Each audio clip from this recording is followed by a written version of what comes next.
Assalamualaikum warahmatullahi wabarakatuh. Perkenalkan, nama saya Dwiki Satria Aditya Permana dengan NIM 12 18 29 19 dengan kelas 12 4B21. Dalam video kali ini saya akan menjelaskan tentang materi desain antarmuka dalam matkul interaksi manusia komputer. Prinsip desain antarmuka. Yang pertama adalah merefleksikan model mental user, merefleksikan kombinasi pengalaman dunia real, pengalaman dari software lain, dan pengguna komputer secara umum. Yang nomor dua adalah explicit dan implicit action. Explicit action adalah kondisi yang jelas dalam memberikan petunjuk untuk manipulasi suatu objek. Yang selanjutnya adalah implicit action adalah kondisi yang hanya memberikan kesan visual untuk memanipulasi suatu objek. Nomor 3 adalah direct manipulation, yaitu user dapat dampaknya dengan segera setelah melakukan suatu aksi. Yang nomor 4 adalah user control, yaitu mengizinkan user mengontrol dan menginisialisasi aksi. Yang kelima adalah feedback dan communication, yaitu selalu memberitahukan user apa yang terjadi dari suatu aksi.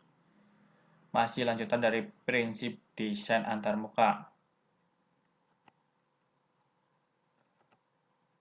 Nomor 6 yaitu konsistensi, yaitu user dapat mentransfer pengetahuan dan kemampuan dari suatu aplikasi ke aplikasi lain. Nomor 7 yaitu WYSIWYG atau what you see is what you get, yaitu tidak ada perbedaan antara yang dilihat di layar dengan hasil outputnya. Kemudian nomor 8 adalah aesthetic integrity, yaitu informasi diorganisasikan dengan baik dan konsisten dengan prinsip desain visual yang baik. Kemudian interface design.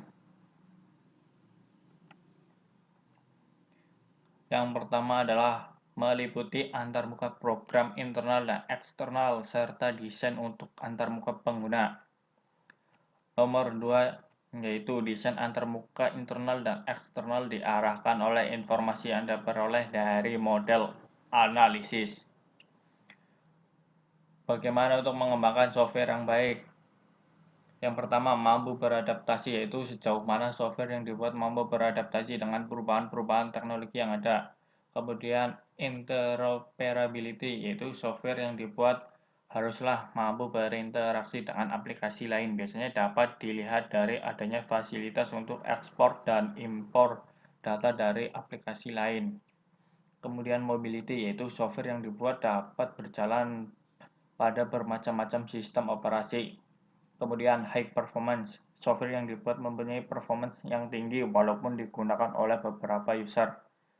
Masih lanjutan bagaimana mengembangkan software yang baik, yaitu mudah digunakan. Software yang dibuat mempunyai sifat easy to use atau mudah digunakan sehingga tidak membutuhkan proses yang lama untuk mempelajarinya. Kemudian penampilan yang baik, software mempunyai interface yang baik sehingga user tidak merasa jenuh. Kemudian reliability, kehandalan sejauh mana suatu software dapat diharapkan untuk melakukan fungsinya sesuai dengan ketelitian yang diperlukan. Mendesain layout.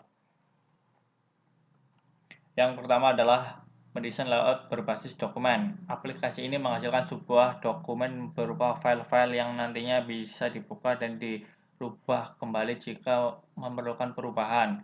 Aplikasi dari berbasis dokumen ini contohnya seperti Microsoft Word, Microsoft Excel, OpenOffice, CorelDRAW, Photoshop, dan lain sebagainya. Yang kedua,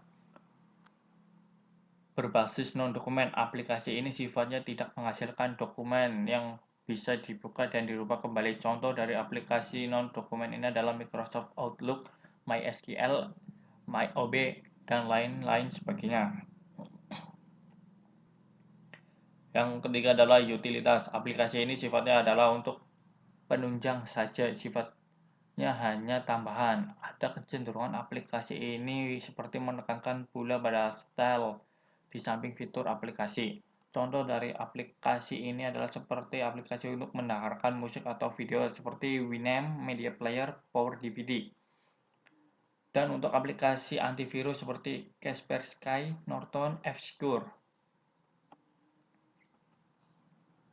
Dan ini adalah layout berbasis dokumen seperti gambar di slide ini.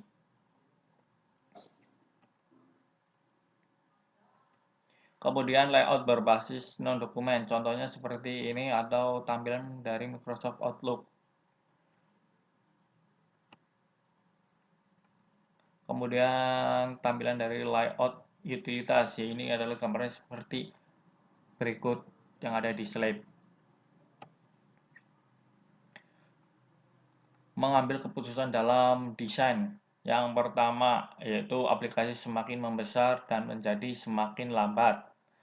Yang kedua, user interface pada aplikasi semakin kompleks. Yang ketiga, waktu yang diperlukan untuk mengembangkan fitur baru menjadi lebih lama. Yang keempat, dokumentasi aplikasi dan dokumen help menjadi lebih melebar. Yang kelima, resiko adanya efek pada fitur yang sudah ada. Yang keenam, meningkatkan waktu yang diperlukan untuk memvalidasi suatu aplikasi. Mungkin hanya itu yang bisa saya sampaikan. Bila ada tutur kata yang kurang berkenan, saya mohon maaf. Sekian dan terima kasih. Wassalamualaikum warahmatullahi wabarakatuh.